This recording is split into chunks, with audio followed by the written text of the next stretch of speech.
Hi, this is Les Levine, the self-proclaimed voice of truth and reason in Ohio sports. Like most of you, I've gone back and forth on what the role of sports is going to be as we try to put an end to this virus. For a while, I just assumed that life would go on and so will the games. Then I woke up this morning and I heard about the new cases, the amount is incredible, and the potential deaths. I'm no doctor, but I do play a sports talk host on TV. I just don't see how these games can continue. Doug Lesmerises is here. More sports and Les Levine is on the air.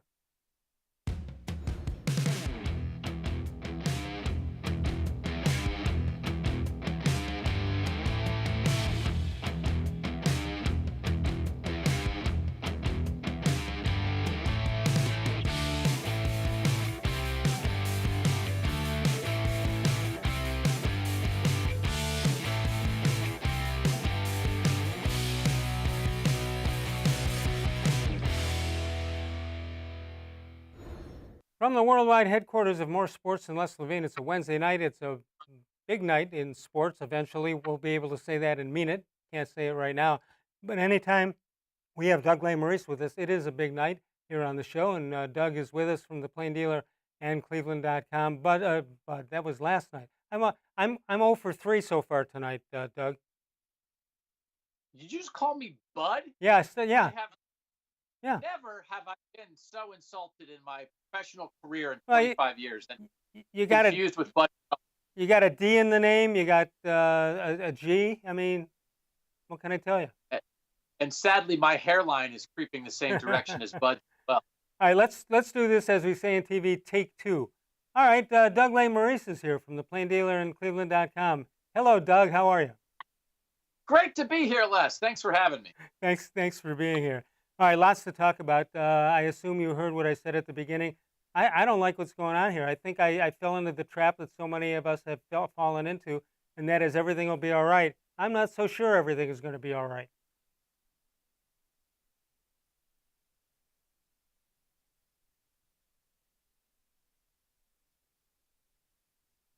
All right. We'll try to get him back and find out what his response is to that.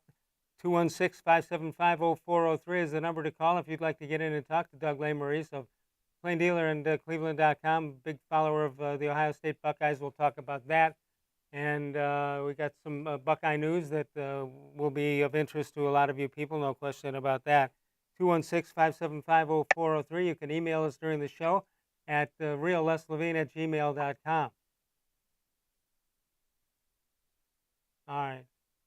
Not a problem. We do. All right. We found him. All right. Doug, yeah. Hey, great show, Doug. Appreciate it very much. We'll see you again soon. Yeah, put the check in the mail. Thanks, Les. The phone, everything was ready to go right until I was ready to talk, and then it decided that it doesn't want to hear what I have to say. And I get the signal from inside the control booth that says, just cover for about 45 minutes or so. Yeah. All right. You have the same fears that I have, that we might have taken it too easy on this recovery period and expect too much out of it? I will say this, Les. It hasn't aggravated, but I've been curious at the coverage from the sports angle of this, because it's not a sports story, it's a societal story. And when society gives up and doesn't take it seriously, then it's reflected in this testing that we see from sports teams, because we're not doing asymptomatic testing around the country, but we are doing it of NBA teams trying to come back to Florida. We are doing it with baseball teams. We're doing it with college football teams that are having voluntary workouts. And so any reflection, I think, of any positive number of tests is like, well, that's what's going on out in the world. And if we don't get it locked down in society, we're not going to have sports. But I don't feel like it's not sports' fault that they're having positive tests. And so I think sometimes I feel like there's an overreaction to, oh, no, this many NBA players tested positive, or this many college football players tested positive. And I'm not saying that to take it lightly. I'm saying then that's telling you that's what's happening everywhere. And we're only seeing it with the athletes. But yeah, if we don't get this under control in the country, then I don't think we're going to have sports. But I do think we'll react, take it more seriously now, because the case numbers are going up. I would assume that'll mean down the road case numbers will go down. And then I'll assume that that means, yeah, we probably can finagle a way to have sports, but we got to take it seriously as a society first. All right, the human element is coming into the sports area here too now, because you've got 4 or 5 baseball players who are going to be opting out. You've got I heard one Desmond, I guess, got 4 kids and another one on the way, and he doesn't want to take a chance. And we didn't hear any of that during the uh, negotiations on getting a baseball contract. The human element stayed aside, and now I think you now have the machismo factor here, that it might not be masculine enough if you tend to come back and take care of your family instead of the egotistical part of playing the game. I mean, as the games are getting closer, it looks like you have more that are going to be opting out here, and I wonder how many wrestled with that problem based on their teammates. Yeah, I mean, it's a very human issue. And the part of it that I think is okay to analyze here is that, there are workers around the country who don't have an option. That there are nurses and doctors and people who work in grocery stores and all kinds of workers that we can't spare that are putting themselves in harm's way, and making sacrifices and not being with their family and things like that. And so I'm not saying that we should demand that of baseball players, and we should not demand that of basketball players. And I do understand the idea that these players do have this option, but yes, it's a sacrifice. I mean, I think we have to acknowledge it's a sacrifice. But if you're making, a pretty darn good salary as part of that sacrifice, then we can all understand that. Yes, it's a sacrifice. Yes, you're handsomely paid for this. This is not the same as going to work in a normal situation. Guys like you and me, we are probably lucky enough that we don't have to sacrifice on the same level as doctors and nurses and people who work in grocery stores and are keeping our society moving. But for pro athletes, it's a sacrifice. It's you're paid handsomely, and at a time like this, those things go hand in hand. But if you think it puts your children or your spouse or yourself in danger, then I also think we have to acknowledge that we understand them not wanting to do it. 216-575-0403 is the number to call to get in on the line with Doug Lesmerises, and you can email us during the show at realleslavine@gmail.com. Lots to get to tonight. I want to talk Ohio State soon, and I will do that. But a report comes out from Christopher Knox from the Bleacher Report, and he says one of the most critical things for the Cleveland Browns is who's going to call the plays for the team. And how crucial do you think that is with Baker Mayfield for him to get a bounce-back season? How crucial is it for him to either have the head coach or the offensive coordinator making the calls? What do you think? I think we probably talk about this too much, but it's fun. But the idea, I think what matters is scheme, right? What matters is how you run offense. And that's going to come from the head coach, at least if it's an offensive head coach. That's going to come from the head coach, whether the coach actually calls the plays on game day or not. So Baker Mayfield is going to run Kevin Stefanski's offense. That's going to be a lot of 2 tight ends. That's going to be a lot of outside zone. That's going to be a lot of play action. That's going to be more under center. That's going to happen regardless of whether Kevin Stefanski or Alex Van Pelt actually calls the play in seconds before the snap on a Sunday. I'm going back in history, and I can't think of too many. I mean, there are a few, but not too many non-head coaches who get a lot of credit for calling the plays. It seems that if I'm Stefanski, and this is my first year, and I worked real hard to get here, I want to make sure I've got control of the total team, and I can't believe that these guys need to have the on their resume the fact that they were play callers. I don't care who calls the plays. I want to make sure that the head coach knows, should he accept the penalty, should he go for it on 4th down. Those aren't play calling. Those are strategy moves that only it might be a gut feeling to go to if you're the new head coach. I think it takes a lot of courage to not call plays, because a lot of these guys when you're an offensive head coach, you got hired in large part because you were good at calling plays. And so now you're going to say, I finally got where I wanted to be, and now don't do the thing that got me there. It's a different it's job. fun. It's fun, but it's a different job. Getting the job because you were a good head coach doesn't mean that you're hired to be the head coach. You're not hired to do what you did in the other city and just call plays. You got to do more than that. I did what I normally do with things like this, Les, which is I let someone else do the work for me. So I was looking for this, and I found an ESPN story from 2017. I'm constantly curious, well, what's more common? Offensive coordinators calling plays or a head coach calling plays? I couldn't find a reference, and I didn't want to go look it up myself.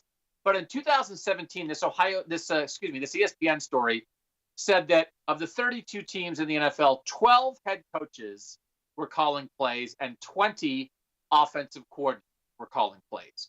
And of those 12 head coaches who called plays in 2017, 6 of them are still head coaches for the team they coach. 6 of them are not. But I think it can be hard because, for instance, the hot new head coaches who take over and do call plays do get a lot of credit. Sean McVay, Kyle Shanahan. And those are the guys that Kevin Stefanski is getting lumped in with. So I think it's very tempting to want to do that. This was of great interest to me last year because Ryan Day at Ohio State and Freddie Kitchens with the Browns were both hired because of their play calling. They had been the play caller with that team the year before. They were now head coaches, and they were both going to keep play calling. It worked for Ryan Day. It didn't work for Freddie Kitchens. So what should Kevin Stefanski do? I think it would be very possible for Kevin Stefanski to say, this is the offense we're going to run. It's my offense. But Alex Van Pelt, he's going to call it on Sunday. You can always change it back if you have to do that. No question about that. You make the game plan. You just let that guy do the actual stuff on Sunday. So, as you said, Les, you can do all the other things a head coach has to do during a game. All right, Christopher Knox of Bleacher Report said this is something the Browns need to sort out long before the regular season opener. Poor play calling was one of the biggest problems for the Browns on offense last year, and it contributed to a disappointing second season for quarterback Baker Mayfield. Freddie Kitchens proved incapable of handling both head coaching duties and play calling. If Stefanski has any doubt about his ability to do both, he should strongly consider giving the play responsibility to Van Pelt to open up the season. I think it's pretty easy. Freddie, Kevin Stefanski is not going to get fired this year, so I don't think the pressure of being a successful play caller comes into play. No pun intended. I don't believe it comes into play this year. I mean, Stefanski's going to, unless he goes, dare I say, 0-13. I don't see how you could ever fire the guy. Why would you put that out into the world, Les? Yeah, I forgot. That'll never happen. Don't worry about it. I think probably the most reasonable solution here to me is Kevin Stefanski winds up calling plays this year just because he can't quite help himself, right? And listen, the other thing about this is it's not like Kevin Stefanski has been calling plays for 10 years. He called plays for the Vikings for 3 years at the end of 2018 and last season. So he's basically done it for a year. It's not like if he didn't get to call plays, he would have to extricate himself from this thing that he's done for a decade. He's new to this. But also, he's so new to it, he might not want to give it up right now. Well, I think it would be reasonable. He calls them this year, and then he establishes what the Kevin Stefanski Cleveland offense looks like. Right. And then the next year, he gives it to Alex Van Pelt, but that this year is a year for Alex Van Pelt to learn what Kevin Stefanski wants to do. Kevin Stefanski gets it out of his system, and then moving forward, it's Alex Van Pelt calling the Kevin Stefanski offense. I thought that Freddie Kitchens was so surprised that he got the job that he didn't want to make any changes. If there was an opportunity for him to continue to call plays, he was going to do it. You just got the feeling that he was afraid to give it up, and he was afraid what would happen if he did give it up and it wasn't successful. I mean, but there's clearly a difference with how much rope is being given to Stefanski and to Freddie Kitchens. And I also know, and Mary Kay Cabot has talked about this. I think Hugh Jackson has talked about this on his media tour that he's doing now to promote his book.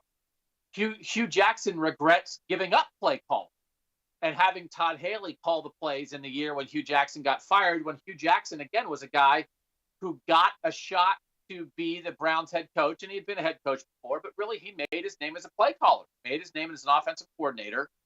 So he comes here. There were times when he did call plays, times when he didn't, but I think in the end, Hugh didn't like the idea that he went out not calling the plays, because you just feel more in control when you're doing that. But again, I think that means you have to have confidence in yourself and in the people you hire. And part of the issue for Hugh Jackson was that he didn't really hire Todd Haley. Right. But if Kevin Stefanski believed in the Alex Van Pelt hire, I think it would be a lot of confidence for him to give that up. And also, to your point about Freddie, I don't know that we knew what a Freddie Kitchens offense was, right? Freddie was a lot about sort of in the moment, hey, here's kind of this wrinkle play, and here's kind of this thing. I think we do know what a Kevin Stefanski offense is. So we could see a Kevin Stefanski offense in 2020 that's really effective, that's called by Alex Van Pelt. I think that really could work. I guess I disagree with the premise. If the Bleacher Report guy says they've got to figure this out, I don't think they have to, of course they have to come to an answer. You can't have the first snap of the 2020 season and be like, hey, who's going to call the play for this one, you or me? You have to answer the question, but I don't think it's like some great, I think it could work either way. And I think that they could experiment in the preseason, and a week before the season starts, Kevin Stefanski could say, okay, this is what I decided, and this is what we're going to do. I don't think it's this great big thing hovering over them. No, I think it's 50. They still have the first 20 plays scripted, so somebody's got to script them. Well, that's the thing, right? If Kevin Stefanski hands over the play calling to Van Pelt, Stefanski can still say, okay, you're calling them, by the way. Here are the first 20 that you're going to call. And here are the next 20. And by the way, you're the head coach. And this is how Urban Meyer was doing it a lot. You're calling them, Alex. But by the way, hey, it's 3rd and 3 in the fourth quarter of a tie game. We're running this right now. Yeah, the head coach can always take over the play calling. No question about that.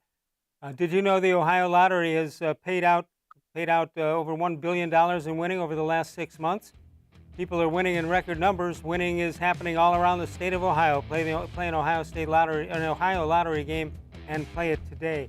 We have a Facebook place where you can find us and ask us questions and answer questions, called at facebook.com/More Sports and Less Levine, with new content posted each and every day. Very simple. We post a question in the morning. You answer it all day long. We read it when we do the show from 6 until 7 p.m. live Eastern Time, exclusively here on cleveland.com. Doug and I return in a moment. More Sports and Less Levine, exclusively on cleveland.com.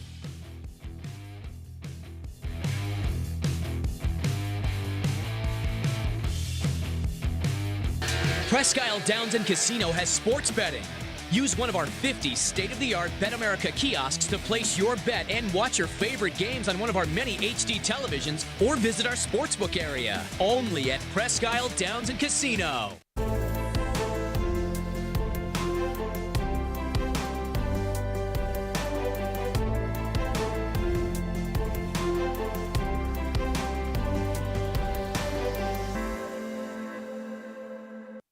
Do you like Ohio State football? Would you like to get information from me, Doug Lesmerises, about Ohio State football without having to look at my face? We have got the plan for you. Become an Ohio State text subscriber through cleveland.com. You send a text, 614-350-3315. What do you get? 2, 3, 4 texts right in your phone every day about Ohio State football. Inside information, polls, voting, all kinds of things. You can be on our podcast. We take text subscriber questions on our Buckeye Talk podcast every week. If you really want to be involved with Ohio State football, in season or out of season, become an Ohio State text subscriber from cleveland.com. Send a text to 614-350-3315. 14-day free trial. What do you have to lose? $3.99 a month after that. 614-350-3315. I'll see you in your phone. As a kid growing up, my dream was to go to college, play baseball, and get a degree. Coming out of high school, I had 2 choices. I was accepted into a 4-year university, but I decided to come to Tri-C after receiving a scholarship. I got my associate's degree at Tri-C. They transferred all my credits straight into Baldwin-Wallace, so I started at Baldwin-Wallace University as a junior. My name is Tyler Leonard, and I earned my first degree at Tri-C. The Ohio Lottery Partners in Education program recognizes role model students and teachers from across Ohio. Nominations can now be done completely online. To nominate a deserving teacher or student, go to ohiolottery.com. In the About section, find Partners in Education. There you will find links to the nomination forms. Students kindergarten through 12th grade can be academic all-stars. Teachers can be honored as a Teacher of the Month. The Ohio Lottery Partners in Education, where stars shine.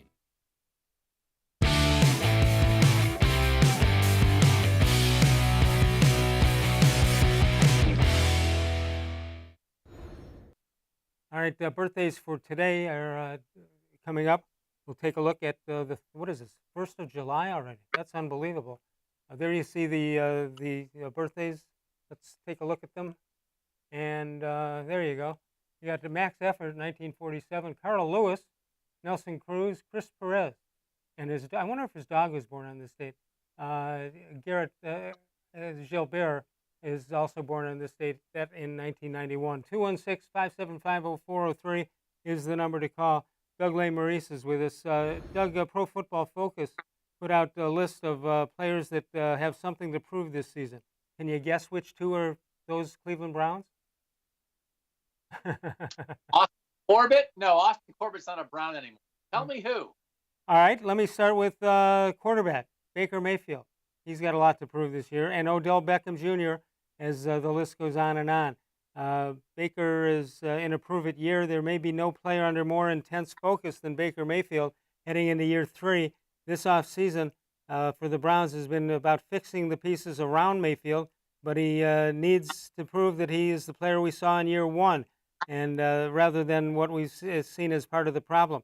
The flaws in his game were concerningly magnified, leaving him with a lot of work to do to reverse the course. As far as Sam Monson of Pro Football Focus, he says it's Odell Beckham. The Browns have resolved many of the issues in the offseason, allowing the focus to rest on Mayfield. But of the two caveats to that, it's retaining trust in Beckham Jr. to become a devastating receiver that he was earlier in his career in the first 3 years. Year 1 of the Baker Mayfield to Odell Beckham Jr. connection was a little short of disastrous, but Beckham was playing through sports hernia and wasn't healthy all season, and Beckham just needs to show that Cleveland's faith in him has not been misplaced. So it's those two guys. I'm wondering about the defense. Everybody points out all the great stuff on offense. Can you really get away with this linebacking core and the 4 defensive backfield guys? I've been saying all offseason that I'm not worried about the linebackers because I don't know there's any team that's perfect 1 through 22 with its starters. And if I'm going to be short somewhere and young somewhere and cheap somewhere, I think I'd rather it be at linebacker than almost anywhere else. So I'd rather be wondering about young guys there than wondering about, a bunch of young guys at defensive end or offensive tackle or cornerback or receiver or, the important positions. Yeah. So. But it seems to me as you get into next year where the big money has to go out, this is from a salary cap standpoint and everything else, this seems to be an easier year to deal with. If they don't win or don't come close, next year's going to be tough to replicate. Yeah, but to your point about that, Les, when you were looking at all these positions where you're hopefully going to have good players you have to pay, then you got to save money somewhere. And so you got to save money to a place like linebacker where you're going to draft guys in the middle rounds and hope a couple of them pop. So I think it's a very reasonable strategy. And it's one of those things, again, we saw what Andrew Berry did this offseason. If these young linebackers, if Sione Takitaki and Wilson and Phillips and these other guys don't work out, then they'll just get some random veteran for $2 million to play linebacker in 21. So, I mean, again, it's one of these things. I get it, but I don't know what people expect. Well, they expect an all-star. They expect a Pro Bowl player at every position. Yeah, I mean, this is a franchise where for 20 years they talked about who's the quarterback, and now we've moved on to who's the starting will linebacker? I don't know. It's like, dude, I don't know. There's not. Luke Kuechly's not coming out of retirement to play for the Browns. No, but Jadeveon Clowney's name is continues to rear its ugly head. What are they going to do? Is this on him or is this on the Browns? Who's making this choice? I think it's on him, right? And again, the Browns aren't coming at this from a point of absolute desperation or anything. I mean, right? If they sign Clowney, that means no more Olivier Vernon. My gosh, they just traded Kevin Zeitler to get Olivier Vernon. They're paying him $15 million. It's like, well, what are we going to do if we don't get Clowney? I don't know. Miles Garrett on one and the 15 on the other. We haven't had him since the Browns came back in 90 and 99, so we can get along without him. We did real well since 1999. Jadeveon Clowney is a perfect off-season story, but I don't know that like the difference between the Browns making the playoffs and not making the playoffs is signing Clowney, right? I mean, that's and in the time there have been times when that's where the Browns have been in the past, where here you are in July and it's like, oh my gosh, they desperately need somebody. I don't think they're desperate for Clowney. I think it's an intriguing wrinkle, but if they don't get him, I think they're fine. And if they do get him, I don't think he's the guy that puts them over the top. Mary Kay Cabot of cleveland.com and the Plain Dealer joins us tomorrow night. We hope you will join us for that. Northeast Factory Direct, East, West, and South. They've got those locations. And, of course, the website, you want to check it out. It's northeastfactorydirect.com. We'll come back in a moment. Doug Lesmerises is with us. We'll find out more about Clowney and what the Browns have planned to do. We'll talk Ohio State football when we get back. More sports and less Levine exclusively on cleveland.com.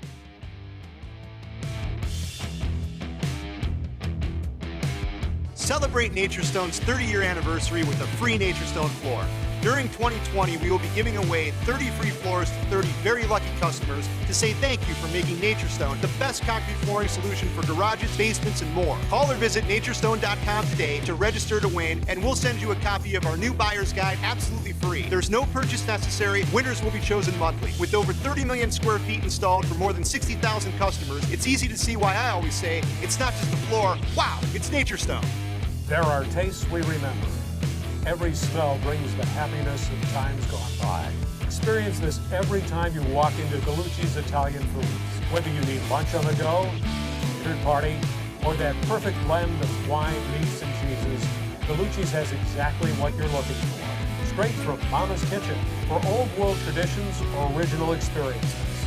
From the tastes you remember to new flavors you'll never forget, Gallucci's is a tasty branch of your family tree. When it comes to selling you a mattress, most retailers are handing you a long line of extra steps that drive up costs and create confusion. At the Original Mattress Factory, we simplify the mattress shopping experience by building mattresses and box springs in our own local factories and selling them direct to you. It's short, sweet, and simply makes sense. So experience more than just the mattress store. Experience an original, the Original Mattress Factory.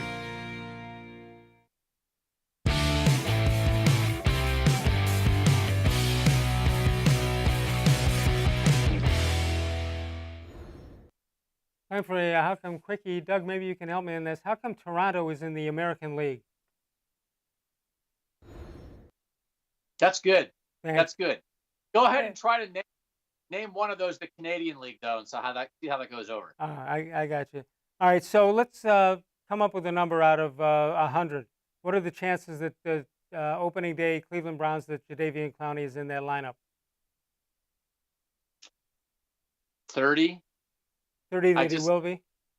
30 that he will be. I think there's a lot of dancing, and it certainly sounds like, and again, like most things in my life, I base it off the reporting of Mary Kay Cabot. If he wanted to be here, who doesn't? Yeah, God bless Mary Kay. So I mean, if it could have happened, and as she has pointed out, Vernon's contract at some point sort of kicks in, and if once that kicks in, then they're not going to sign Clowney. So, maybe he'll end up here just because he doesn't know where else to go. But it certainly from what's out there feels like it could have happened by now, and it hasn't. Yeah. So it just leads me to believe that maybe he's just looking for something else. Well, Chris Rowling of the Bleacher Report says that Clowney's most likely destination is Cleveland. He continues to be a massive point of confusion when it comes to the contract status in the NFL. Pay is why he's still a free agent. Still disputed pay or not, it's hard to ignore the suspects. Cleveland Browns come to mind first. At this point, expect Clowney to take the best offer. He might be able to feast off statistically while opposing offenses focus on stopping and slowing down Myles Garrett. Could set himself up for a huge contract next year instead of the one he was hoping to get this year. That's a good point. He signs here, doesn't take away from what Myles Garrett is going to do, and it'll just jump his stats up a little bit. No, that's why I work at cleveland.com. I try to surround myself with people who are better than me, so then it makes it easier for me to do my job. So, like, that's, I would want to play opposite Myles Garrett. I would want to play opposite the guy who's going to demand double teams on a bunch of occasions and free me up to do what I'm going to do. So, I mean, from that standpoint, isn't that great? Isn't that great when part of the Browns pitch can be, hey, come play with another great guy at your position and he'll help you do your job? Again, how often has that been a pitch the Browns have been able to make to free agents? And then you make up a number that you like and just assume that's the number, like 18 million. Well, where'd they come up with that? Well, it was established by Jadeveon Clowney. Oh, okay, then that's what we'll deal off. I mean, that number could really be 8 million. Again, I mean, it's times like this. I don't know. They got to win on the field at some point, right? Obviously, they got to win on the field. But the Browns right now, they're in a position to woo a guy like Clowney because A, they have talent, and B, they have cap room. How many teams have that? That's how you build a winner, with talent and cap space. They're not strapped.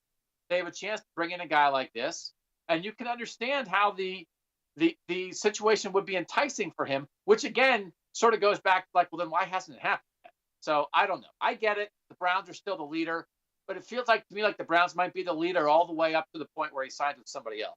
Well, and he's been using Cleveland as something to bounce numbers off of, since nobody else seems to be liking them. Again, they're not desperate. And that's the thing too. And I think in the end, and this goes back to the Sashi Brown era, and this is why if Andrew Berry can be allowed to do this job, in the end, you do win with principles. You do win with sticking, I think, to some ideals. And I don't think they're at a point where they have to give in to Clowney's number if they think the number's too high. They like Joe Schobert, but they didn't maybe want to pay that number. So I think in the end, when you're building a roster long term and thinking about how are we going to keep Myles Garrett, how are we going to keep these other guys that we like, you can't just throw money around willy-nilly. So it's okay for them Browns to say, we'll pay you X, but we're not going to Z. And if he demands Z and can get Z somewhere else, that's fine. Well, all right, so you're playing a game. The player is establishing a number, and then the team is establishing a number. Somebody's doing it right, somebody's not doing it right. And you just wonder, is the poor guy's feelings going to be hurt if he only gets 16 million instead of 18? I mean, I think sometimes, Les, that's what happens with bad teams, right? You get used or you get desperate and you go somewhere with a number you don't want to go. So I think for Browns fans, it will be useful in the end to, if they don't get Clowney, to not automatically view it as a failure. Maybe they don't get Clowney because they have principle and they're not going to be desperate, and they're not going to be swayed, and they're not going to give in to every demand. And in the end, you have to be strategic. Sometimes, you got to go an extra million or two to get a guy that you think is a difference maker. But desperation is no way to live. And I think too often the Browns have been in situations where they've been forced to be desperate and throwing money at a guy who's just, looking for every last cent. And that's fine. That's what players should do. But they do not need Jadeveon Clowney to have a successful 2020. But your point is well taken there, Doug, when you say that if he's not the guy at that number, you would think that, and you talked about Schobert before. If you really want a guy, you should just take him. If you have the money to pay him and you got all kinds of cap room, to make a point over $1 million at this stage of the game, I think is kind of ludicrous. You either want the guy or you don't want the guy. You can always make up the dollars somewhere else. Yes, but also when I moved to Ohio, we put in a bid on a house and ended up not getting the house because we wouldn't budge over the last $1,000. And they wouldn't budge and we wouldn't budge. And we wound up in the house we live in now, and we like this house better. So I like on one hand, I get what you're saying of like, well, if you really like the guy, why not go the extra whatever? On the other hand, I'm imagining Paul DePodesta and Andrew Barry have pretty concrete ideas on how you manage a salary cap, how you manage a roster, how much you spend on positions, what the value is of a guy. And if, you know what, if there's a lot of players out there, and I don't know if you say, this is how much a good defensive end with the way our roster is built, this is how much we should pay him. And we're just not gonna go over that. I think in the long term, that's how you build a successful roster, because the million extra you spend on Clowney now might be the million you can't give Denzel Ward down the line. Good point. And you got to be smart, not just for 2020, but for now and later. Excellent point. When we get back, we're going to talk some Ohio State football. There's some news there that is being made. We'll do that and more. Doug Lesmerises is with us, cleveland.com, and the Plain Dealer. Did you know Tri-C ranks number 10 in the nation in conferring associate degrees in health professions as well as related sciences? Tri-C.edu for more information. And we'll come back in a moment. More sports and Les Levine exclusively on cleveland.com.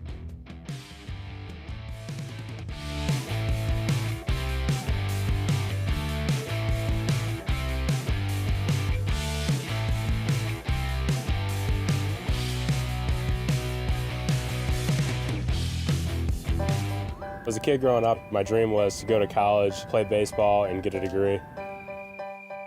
Coming out of high school, I had two choices. I was accepted into a four-year university, but I decided to come to Tri-C after receiving a scholarship. I got my associate's degree at Tri-C. They transferred all my credits straight into Baldwin-Wallace, so I started at Baldwin-Wallace University as a junior. My name is Tyler Leonard, and I earned my first degree at Tri-C. Well, hello, everyone. Let me tell you a little bit about Brown's Football Insider. For only $3.99 a month, you can get text sent right to your phone each day from me, Dan Lobby, Scott Pasco, and Ellis Williams. In addition to that, you'll receive a Football Insider newsletter every day with special things from us, things that you won't see anywhere else on the site. You'll get breaking news, analysis, features, film breakdown, and things like that. Texting us directly gives you a great chance to cut through the clutter of Facebook, Twitter, other social media, and avoid the trolls. Also, it's the only way to get your questions on the Orange and Brown Talk podcast. So why should you sign up? Try a 14-day free trial. You can cancel at any time. All it takes is one text, but you won't want to cancel. We have hundreds of subscribers join us over the last year. They love it and have stayed with us. We're seeing the Football Insider community grow every week. And it's only $3.99 a month, which is less than 14 cents a day. What I like most about Football Insider is the opportunity to connect with you one-on-one and really communicate with you. So how can you become a Football Insider? You can click on cleveland.com/Browns, the blue banner at the top of the page. Or easier yet, text me at 216-208-3965. Again, that's 216-208-3965. It takes attention to detail. With your local Bryant dealer, you're getting more than just a technician. You're getting someone who pays attention to your needs and the little things that make a big difference. It takes a dealer you can rely on. And to keep your family warm this winter, here, let me show you how this works. It takes Bryant. Bryant, whatever it takes. And to keep your family comfortable, it takes Smiley One Heating and Cooling. Find them at smiley1.com.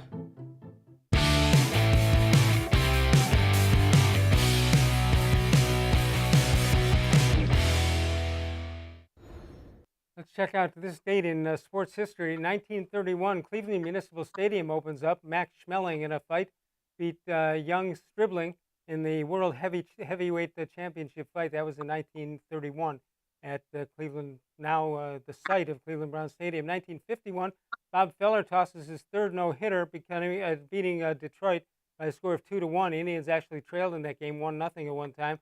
At that time, he became just the third pitcher in Major League history to throw 3 no-hitters. 216-575-0403 is the number to call. Doug Lesmerises. What are you pondering over there? I was trying to figure out if Young Stribling was one of those fake Les Levine names or if it was a real Young dude. Stribling, he was born in 1947 and then lost the fight in 1931. He died in a motorcycle accident when he was 28. I feel sad. Wow. Knowledge. Did you know that, or are you looking it up? I looked it up on Wikipedia. Oh. Again, that's how I do my job every day, Les.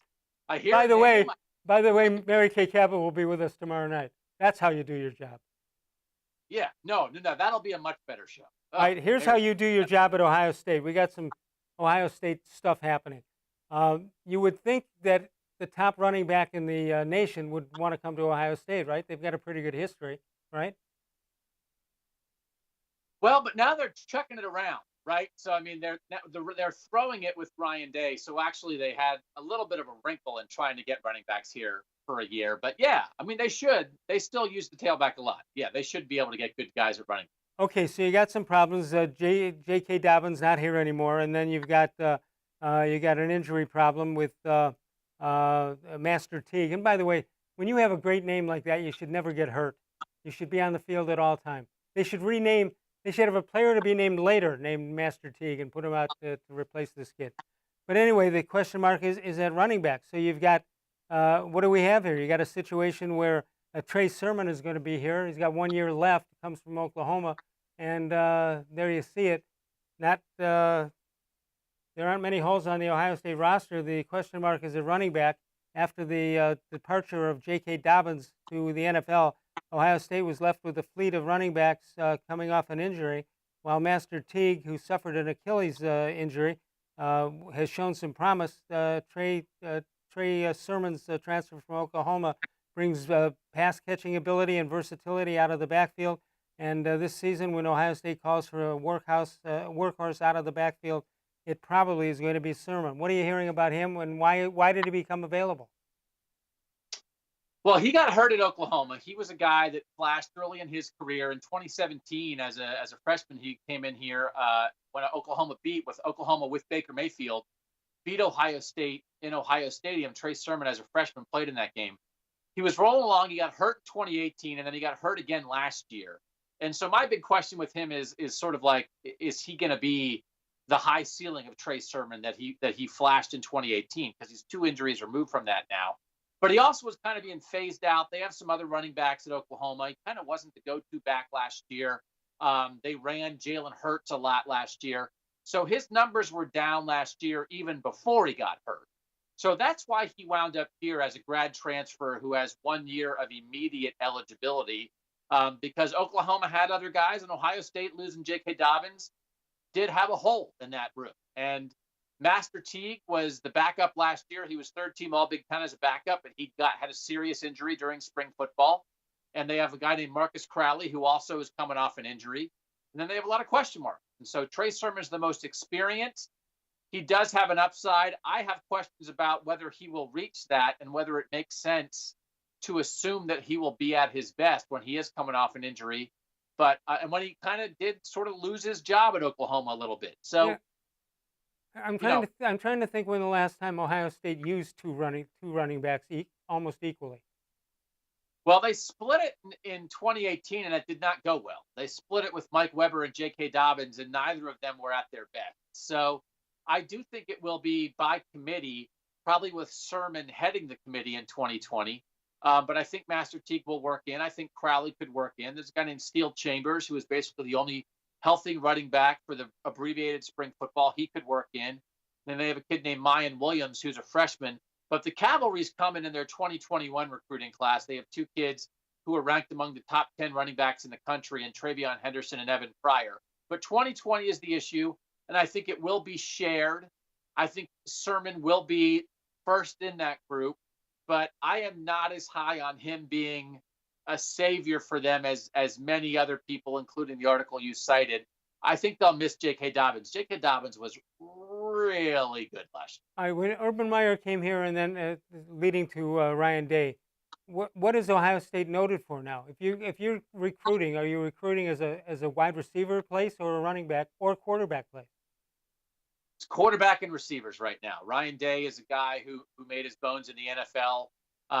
working with quarterbacks, and he has reshaped Ohio State's quarterback history now that first as the offensive coordinator and now as the head coach. But what Justin Fields is doing right now, they have two really good, highly ranked freshman quarterbacks right now who are going to fight to back up Justin Fields and C.J. Stroud and Jack Miller. And they have another super highly rated kid who's been committed for a while in 2021 in Kyle McCord. And then the receiver recruiting is through the roof. They have the number one overall receiver in the country coming in as a true freshman, Julian Fleming. Garrett Wilson is going to be a sophomore in 2020. He was a five-star recruit. So they certainly, at the moment, are kind of more known for throwing it than running it, which is why I think they had a little wrinkle in trying. They kind of missed on a bunch of kids in their 2020 class, which is why they need Trey Sermon. And they've had a couple misses and a couple things in between J.K. Dobbins and now the running back recruiting wasn't perfect, which is why you need to sort of go out and get a kid from Oklahoma like Trey Sermon. When we come back, we'll take a look at our Facebook question of the day. So there you see it with Sermon, 744 yards in 17, then 947, then 385. Northeast Factory Direct, 3 great locations plus the website, and a guaranteed 1-year guarantee on the lowest price. If you buy anything there and you find out it's lower somewhere else within a year, they'll refund the money immediately. Sokolowski's University Inn, the proud winner of the James Beard Foundation Award 5 years ago, the only one in the history of the city of Cleveland who has won that award. We'll come back in a moment. We'll take a look at the Facebook question of the day and more. More sports and less Levine exclusively seen on cleveland.com. Your home is your most important investment, and your basement is the go-to part of your home. It's your children's rec room. It's where your family and friends spend time together. It's much more than just a basement. Now is the perfect time to add beauty and value to your home with an authentic NatureStone basement floor. And every NatureStone floor comes with Russell's Promise, our true unconditional warranty. For a limited time, get our exclusive mini pearl stone for as low as $2.99 a square foot, plus installation. Schedule your free cost estimate easily online today at naturestone.com. It's not just a floor. Wow, it's NatureStone. When it comes to selling you a mattress, most retailers are handing you a long line of extra steps that drive up costs and create confusion. At the Original Mattress Factory, we simplify the mattress shopping experience by building mattresses and box springs in our own local factories and selling them direct to you. It's short, sweet, and simply makes sense. So experience more than just the mattress store. Experience an original, the Original Mattress Factory.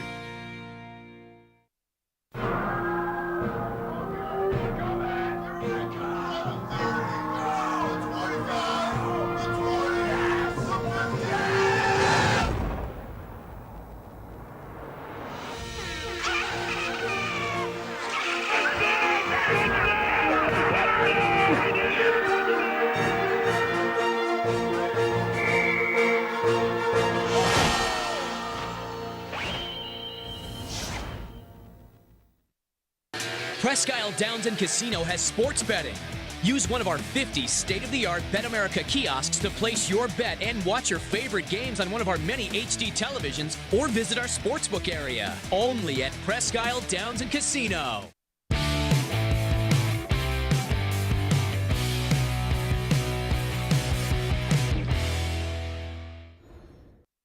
More sports and less Levine continues exclusively on cleveland.com. Doug Lesmerises is with us.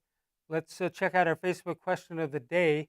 That is, by the end of the month, basketball and baseball are set to start their seasons. Football will be opening training camp. Which of the three excites you the most? We will go first to Andy Mees.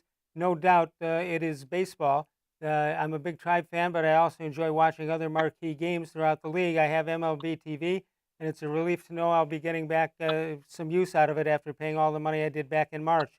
Kevin Piles says, in a normal year, I would be most excited about MLB, following closely by the NFL, and lastly, the NBA. During this crazy year, I'm most excited anticipating the NFL, then MLB, and NBA in that order. Glenn Berger says, baseball, there's a big reason why it's called our national pastime.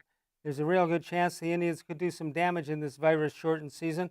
Sure, it'll not be a normal baseball season, but the good teams, and I include the Indians, will set the tone for this short 60-game season. Ted Moon, baseball, definitely. Developing what we get to see the NFL. This virus really concerns me. Ed Watkins says baseball, it's the quintessential summer sport.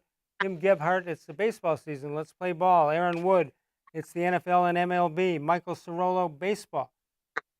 So there you have it. Let's go to the phones. Doug Lesmerises is with us, and so is BP and Pepper Pike. Hello, BP. Hey, how you guys doing tonight? Good. We're doing well. How about you? Doing well, thanks. I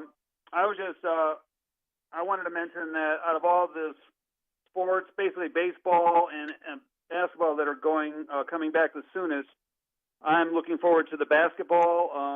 Just because, to me, I mean, of course, I'm an Indians fan, but I have more recognition with, sort of all the teams in the NBA, and they'll be fighting for a championship pretty quickly.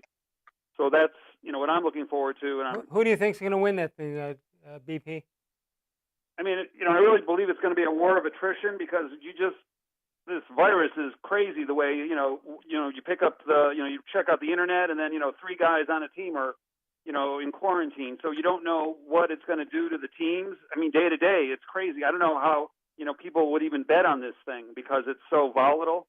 But I know it's going to come. I think it's going to come down to the Lakers and the Clippers in the West, and to me, that's going to be a war of attrition. It'll probably go down to Game 7. Let me ask BP. Let me ask whoever has. I think the Clippers have more depth, but you never know what's going to happen with the virus. Right. All right. Let me ask both of you. Doug Lesmerises is with us, and BP and Pepper Pike. In baseball, the 60-game season, some wild stuff is going to happen. Does somebody hit 400 or more this year? BP, what do you think? You do? You think so? I think so too, and I think there will be some crazy records. Maybe some no-hitters too, maybe even a perfect game. Again, I'm not the biggest baseball expert, but I am looking forward to this shortened season. I'm hoping the Indians come out, ready to fight. But when you really think about it, a lot of these teams will probably be hovering around 500, and it's just going to be, that's where I've already looked at the NBA schedule, and the teams have 8 games to start. Most of the teams are probably going to go 5-3, or 4-4, 6-2. Okay, I don't see any perfect games. I don't see any pitchers going 9 innings very often. Doug, you say there will be a 400 hitter? Yeah, I can see. I mean, some great hitter who's really been in his cage in his backyard and has stayed on top of things, and I can see the pitching maybe taking longer to come around. And the uncertainty there, and that just the very best of the best. I mean, if we've seen that before, it makes me want to go look up. I know, certainly there's always guys, not always, but we've had times when guys get hot for 2 months and they're hitting 400. It's can you maintain it over 6 months? Then they go 0 for 4 one night and it's over. Yeah, but I could see somebody who comes in ready right away, takes advantage of pitching that takes a while to come along, and you just stay hot for 2 months and you do it. Excellent point. BP, anything else tonight? No, I just wanted to mention that, I saw that the Indians basically have the 5th best odds in the American League of, doing well. So I'm going to be, obviously strongly looking forward to the Indians. I'm hoping they can do well. It's a shame about that one guy, Class A, who's basically been ruled out of the whole season. What are your thoughts about that trade, the Corey Kluber trade? Well, my thoughts are you got to be pretty non-smart to do what he did. Thanks for the call, BP. Appreciate it very much. Take care, guys. Doug Lesmerises is with us. It will be interesting this season. The winner of the thing, is he like a real champ? If the Indians win the World Series, is that okay with you? Is anyone turning it down in Cleveland? No, that's what everybody was mad at them for having this owners and players problem. But as soon as they see the first baseball game, they're going to go, "Come on, Frankie, let's go. Let's win this darn thing." All right, we'll take a break. We'll come back one more time with Doug Lesmerises. The voicemail of Truth and Reason. If you can't catch us during the show from 6 to 7 p.m. Eastern Time, you can, of course, leave this for us any day, and we'll play it on the air. 216-200-65-6650. We'll take a break and come back one more time. Brought to you exclusively, powered by cleveland.com.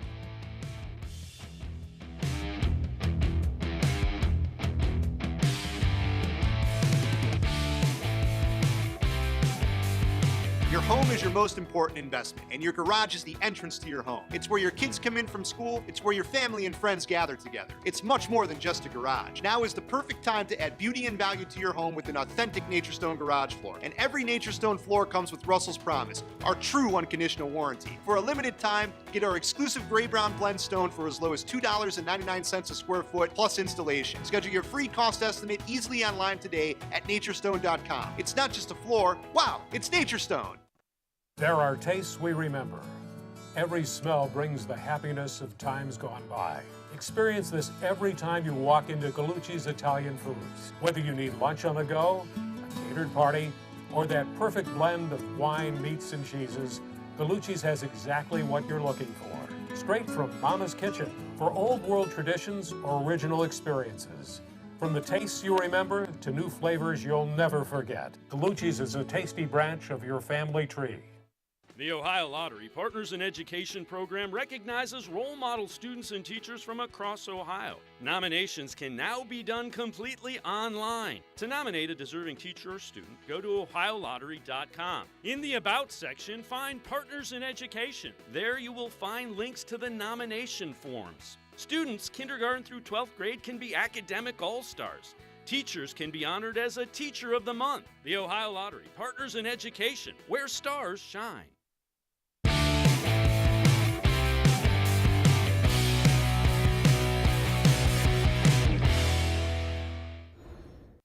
Tomorrow night, Mary Kay Cabot will join us from cleveland.com. You see us Monday through Thursday from 6 until 7 p.m. Eastern Time. On Friday, you've got Dave Bacon and his Weekend Winners, and one of the featured guests on that is Doug Lesmerises. Do they treat you okay on Friday night? Yeah, Dave and I, we argued the other week, and I'm always up for a good argument. Les, I disagree with everything you said. I don't.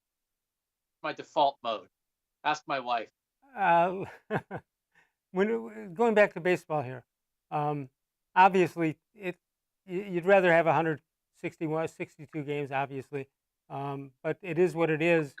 Does this guarantee that Lindor is still going to be here through this whole season, the way this thing is falling, assuming the season is played? Listen, it's very interesting. I think smart teams will capitalize on uncertainty. And so I don't think it guarantees that. And I don't know how everything's going to work, but what if a team, because of the shortened season, gets hot, maybe like kind of some weird underdog team that's got some money to blow, right? And the Indians feel like, man, we can extract a huge price for Lindor, right? You know what I mean? Like, I don't think it guarantees anything, but I think the Indians are smart. The Indians are looking for edges. The Indians have to do that because of their payroll situation. And so maybe if an opportunity presents itself to get even more for Lindor than you thought you would, then maybe it means you jump. So I think Chris Antonetti and Mike Chernoff will be on the lookout for stuff like that. And I think weirdness sometimes begets weirdness. So maybe we see crazy trades. Yeah, the difference on this one, I think, is that there would only be one more year that he'd be under contract to somebody, and are they going to, if you don't have him longer than that 1 year, I wonder if you're going to make a deal like that. But it'll be interesting. All right, yeah, let's go to Vegas here, and we're going to go to the sports book, and we're going to see 6 divisions, 3 in the American League, 3 in the National League, and with 5 games left, after they've played 55 games, how many of the 6 divisions will still be up for grabs with 5 games remaining? Oh boy, I don't know, 4. Wouldn't that be great? Like, I hope it's not just that a couple teams get hot and run away with this thing, but I think to the point that your caller made the caller made a couple minutes ago. What if this just smushes everybody together, and like most everybody is sort of kind of around 500? Right? That I could see a scenario like that where you are going down multiple races to the last day of the year because it's harder for everybody to separate because, again, the uncertainty levels the playing field on some way because it's weird for everybody.